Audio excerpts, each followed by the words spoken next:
Lo scorso agosto il procuratore di Agrigento Luigi Patronaggio salì a bordo della nave Diciotti. È stato lui che l'ha indagato, il ministro degli Interni Matteo Salvini, per sequestro di persona. Ed ancora Patronaggio a sequestrare la nave umanitaria Sea-Watch 3, iscrivendo il suo comandante al registro degli indagati e contestualmente ha disposto lo sbarco di tutti i 47 migranti. E Salvini non ha di certo velato le sue opinioni sul procuratore di Agrigento.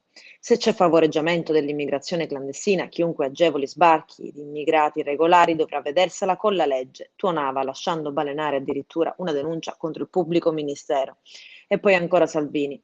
Non sono simpatico a questo signore. Ed ancora, diceva, si candidi. Ma il problema sembra adesso essere risolto. Il ministro degli Interni cerca di sfilargli le competenze sull'immigrazione clandestina.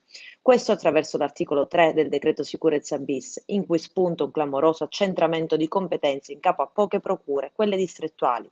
Nel caso siciliano, le uniche procure che sarebbero incaricate di trattare i reati di favoreggiamento dell'immigrazione clandestina resterebbero Palermo e Catania, una competente per la Sicilia occidentale, l'altra per la Sicilia orientale. Salta agli occhi però che con questo decreto voluto fortissimamente da Salvini tutti gli altri magistrati titolari di procure ordinarie sarebbero tagliati fuori anche dalle pratiche ordinarie.